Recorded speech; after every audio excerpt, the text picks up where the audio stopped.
Yes, my name is David Pogson. I joined Black Dyke in 1967. Unfortunately, it was just after the win on Journey into Freedom. I joined in the November, and the first 6 years I was here, I played cornet. I started off on assistant second cornet next to a great young man called Fred Ellis. I worked my way up the cornet section and had the honour of playing next to the great cornet player Jim Shepherd. Jim left the band to further his musical career with his versatile brass. Then Philip McCann came. I played next to Philip, and then John Clay, who was the flugel player for many years, left, and I was asked to go on flugel.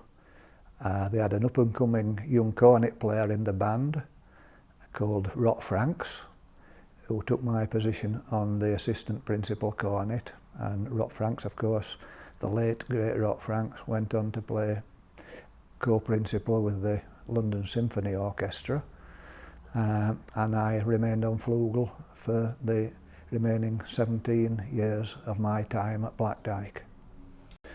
Well, how I started playing was, it was Whitsuntide, and all the local churches in the Colne Valley villages where I lived used to come round on Whit Friday, marching round the villages with the local church processions, which unfortunately is not so imminent now, but it's still carried on over in Lancashire, and that tradition, and long may it continue.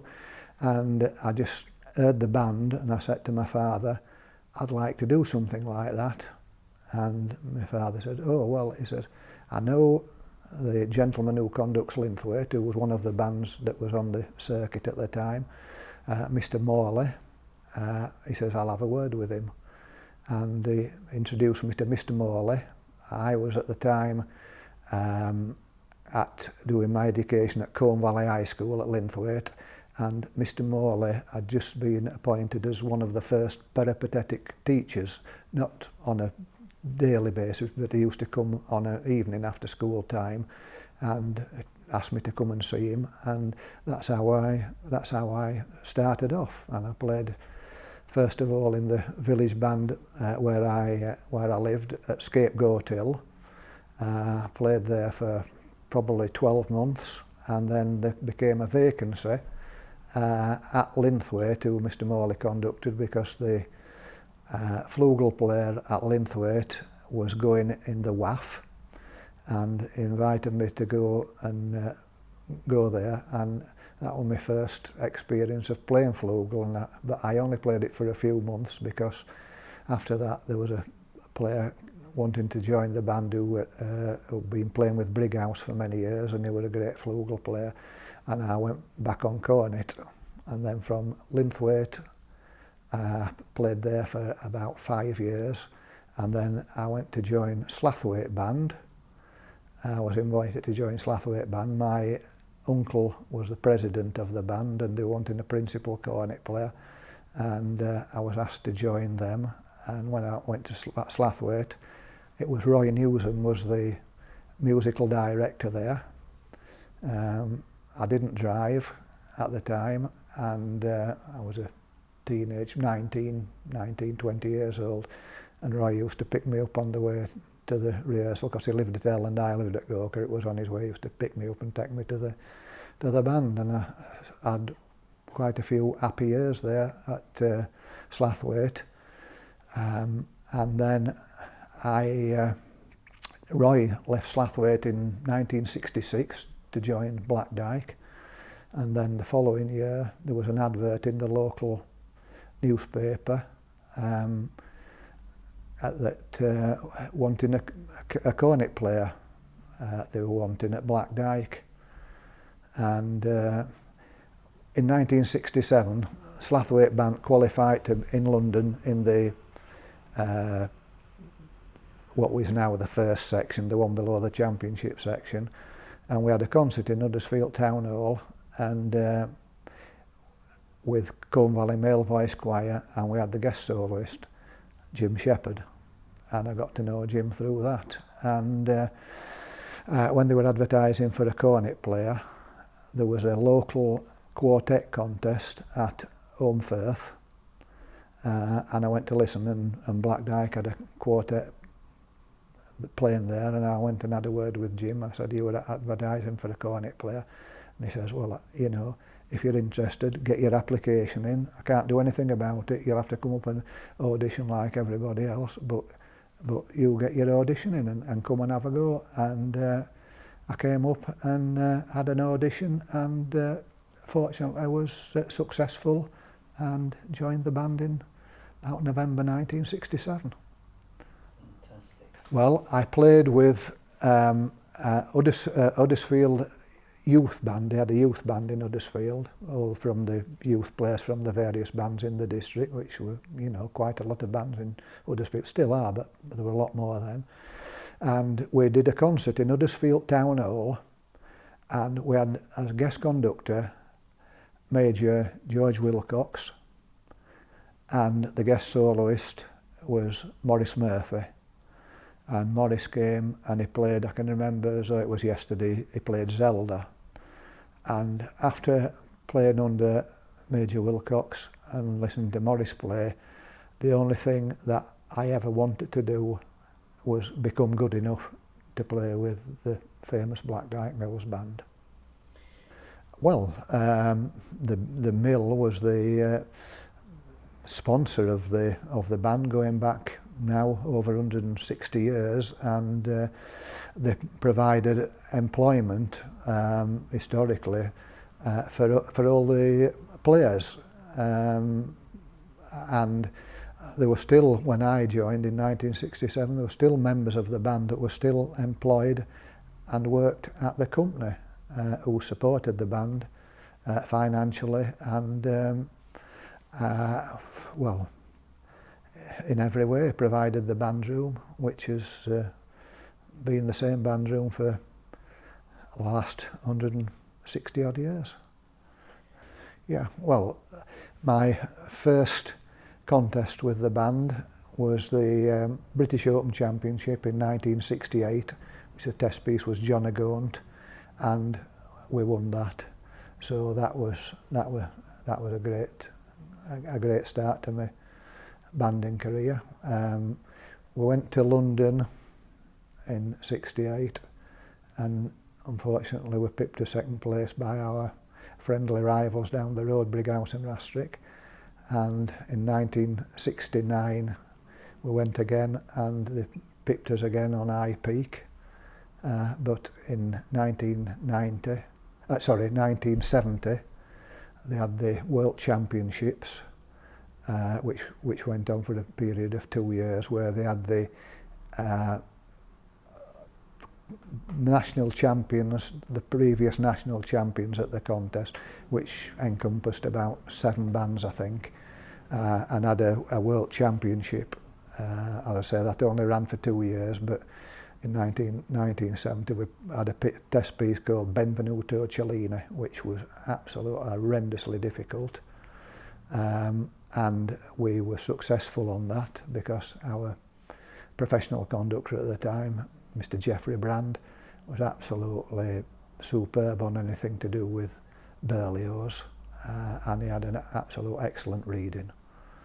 The other highlights were in 1972 when we did the double on Sovereign Heritage at British Open, and then on Kensington Concerto at the Royal Albert Hall, which I can remember distinctly. We played number 7 on both performances and got first prize. And then the more memorable contest successes then were in 1985, when the band won under the great Major Parks, won everything that year, the Yorkshire area, the European, the British Open, the National, and we were BBC Band of the Year, which that was a great year. When Major Parks came to the band in 1975, most of us didn't know who he was. I mean, he was in charge of Major with the Grenadier Guards. He came through the contact of the managing director at John Foster's, a gentleman called Peter Lambert, who had his, he was a captain in the army, and he had his contacts down there where he had previously got engaged Major Wilcox, Major Yeager, and then Major Parks. Major Parks came in 1975, his first London he won, and 76, 77 repeated it. He got a hat-trick on his first 3 London performances, which I don't know that that's ever been done before or since. But that were a great time in the history of the band. But away from contests, the other things that were great, in my opinion, was being associated with, not in any particular order, but with Paul McCartney in the late 60s. We did a recording for that he'd written the music for a television programme called Thingamabob, which unfortunately didn't take off, but we did that recording with Paul McCartney.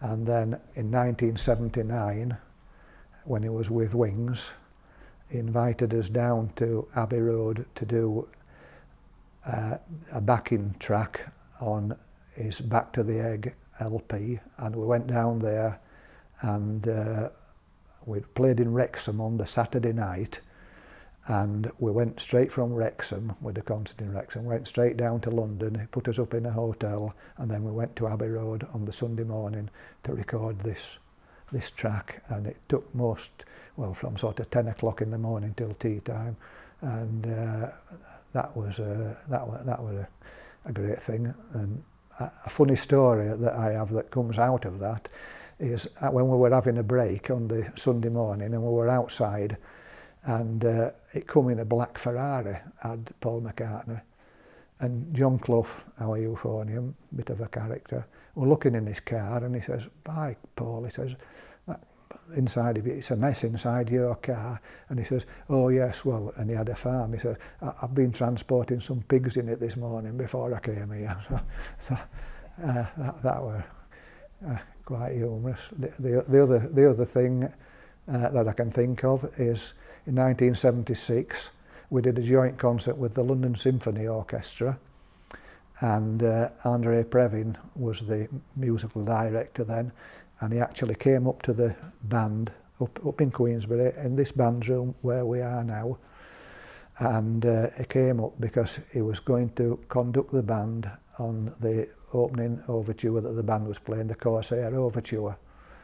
And he came up and he stood in front of the band here and got the score out, and he turned to Roy Newsom and he said, "The only thing I can't understand is who's going to play all these the semiquaver beginning of the piece, like, you know, the violin, the florid violin part at the beginning of the piece." And Roy just says, "Well, just bring your hand down and see what happened." And he brought his, and they were absolutely overwhelmed, like, because they all went in on the front row cornets, like, well, most of the band had them, and you know, and that was a great experience. Yeah. It's memorable for the wrong reasons. The first time we went abroad was in the late 60s, when we were going to Roubaix for our twinning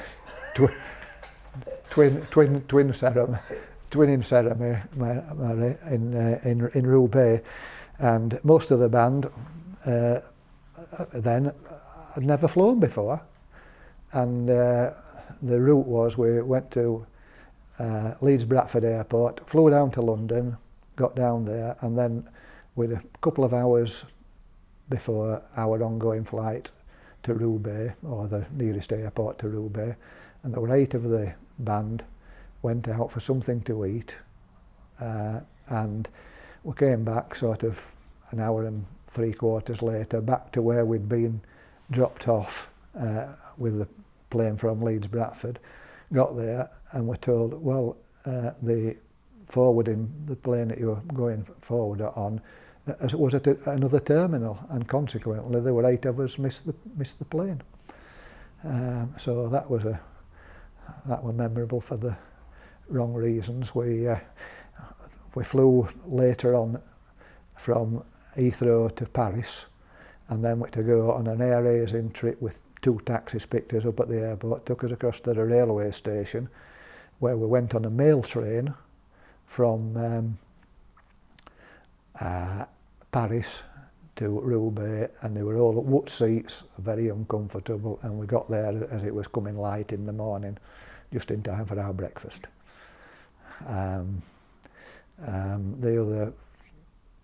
One of the most good trips we had was the first time we went to Switzerland, where it was absolutely, the hospitality out there was absolutely superb. All the villagers had their little individual bands, so they were very enthusiastic. Most of the concerts that we did while we were out there, it was sort of a week's tour, were in marquees, and after each concert we gave, there was a reception, which we entered into with gusto. There were some sorry sights the day after on odd occasions, and that were great. And after that, we went to Switzerland many times. But I suppose one of the most memorable ones was we went to Canada in 1972. There were 4 bands went there. There was Fairy, GUS, Manchester CWS and Black Dyke. And we went out to Niagara Falls, stopped in Niagara Falls for 10 days with only 5 concerts, so that were great, and either 2 or 3 of them were mass bands, and then with 2 or 3 solo band performances, well, with 3. One was in Buffalo, one was in Toronto for the Salvation Army band in Toronto, and one was in the Skylon Tower at Niagara Falls. And that were really good. You know, we experienced all the sights in Niagara. Went on the Maid of the Mist boat up to the waterfalls, and we had a really good time there.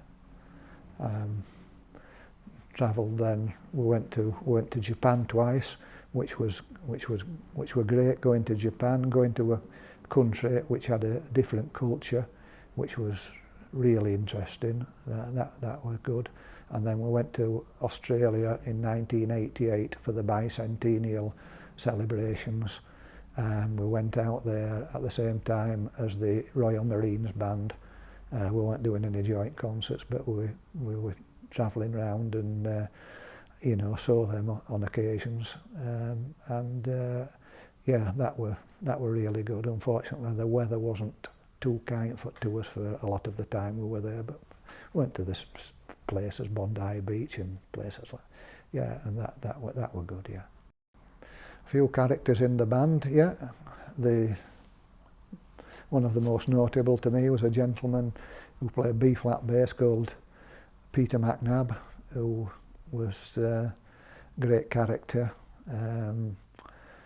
Always got answers for in a comical way, and at the time he used to do a lot of comparing with the band and telling his jokes and making them fit with various players.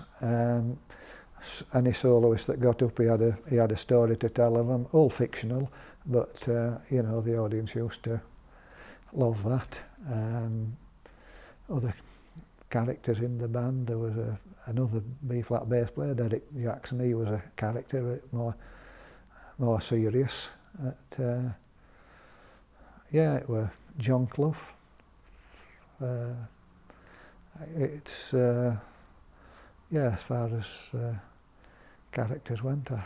I thought John Slinger was quite a character. I can remember one story with John Slinger, and John and Roy Newsom got one of these old transcriptions out of the library to have a run through, and it was one of these, like, I don't know, Western Nickel arrangement or something, and it was like a 20-minute orchestral thing, and when we got ploughing through this piece, and David Essex, who played first horn at the time, we stopped, and David Essex said, Roy, he says, I think I've got a wrong note here.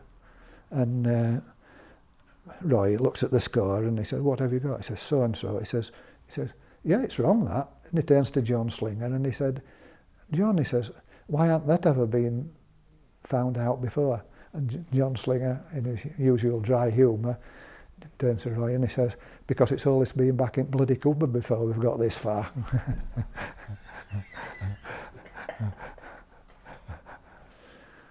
Well, when I came to the band, the professional conductor was the great Geoffrey Brand. He was an absolute, I've never known anybody be such work-like as Mr. Brand was. He could conduct the band and he could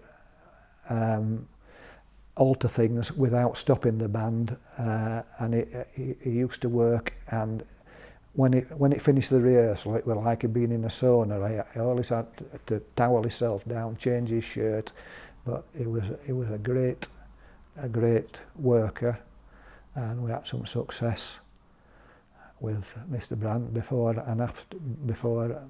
my time, as I said, with Journey into Freedom, which was a great performance, and then after that, professional conductors, Major Parks came, who, as I've said, first 3 London contests, it was Attrick he did, and he stopped with the band from 75 till the late 80s, and then after that came David King,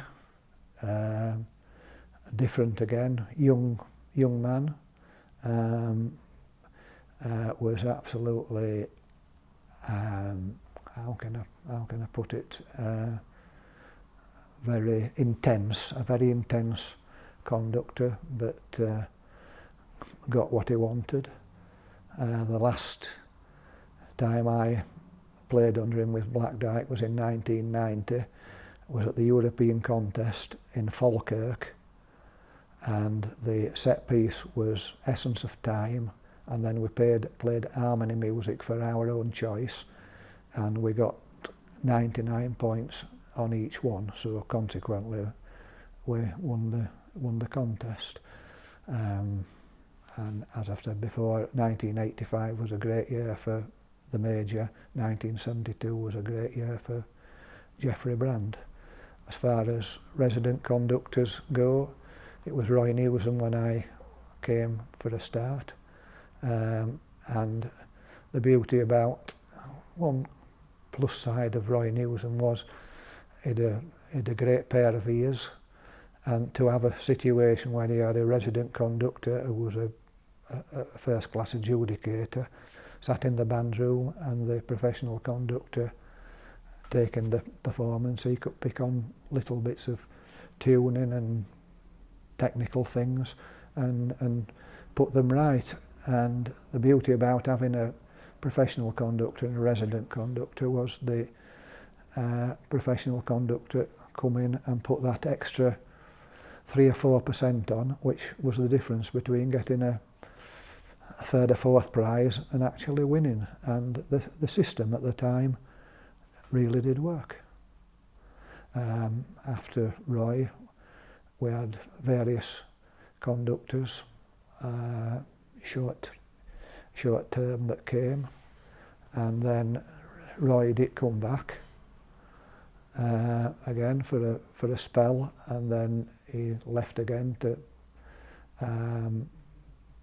further his musical career, I think, going to Bessers, where he had some success there as their like musical director, and then he went to Fairies and some success there at the time. Then Derek Broadbent came here, and he was the resident conductor in the 1985s, and Derek was very musical, and he with some really good concerts with Derek, with his programs and his musical ability that he had, and you know, he was here in 1985 when the great success of which he was a great part of. When I came to the band in 1967, my sole aim as assistant second cornet was to be able to play my part as well as Jim Shepherd played his, John Clough played his, Frank Berry played his, who were the three principal soloists of the band. I just wanted to be able to play my part as well as they could play theirs, and I think that's the right attitude to have, where whichever position you played in the band, if you could do that, you know, you were going to be successful if you could achieve that. Yeah, well,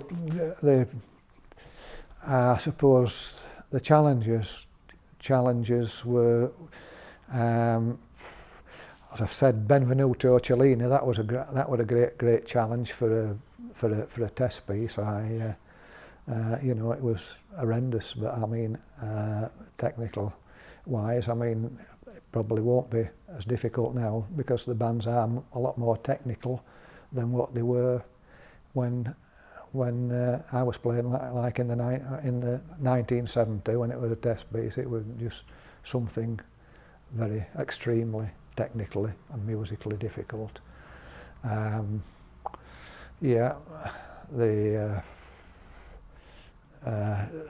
difficult period that we had in the band, I suppose really was in 1973 when Jim was further in his musical career with his versatile brass, and we lost a number of players from the band who had to be replaced. So that was a sort of a difficult period, but you know, we did overcome it fairly successfully. Yeah. It's traditionally been at the forefront of brass bands for virtually all of its lifespan over the last over 160 years, and it's been the, you know, being the top band as far as I'm concerned, being the top band that there's been in the country, if not the world. Well, I sincerely hope that it you know, continues for another 150, 160 years in some form or another. They're very successful, and they're very busy, from what I understand, with concerts in this country and abroad. So there's youngsters coming up, a lot of students, which there weren't in my time with the band coming through, great players, of which they, you know, have the pick of, but they pick them up from these music, you know, the Royal Northern, Salford, get these players coming in, and you know, hopefully the future's bright. Well, what I would say, I've been a brass player for 58 years. It's a great hobby. It's not like sport where you've only got you know, a short spell as a footballer.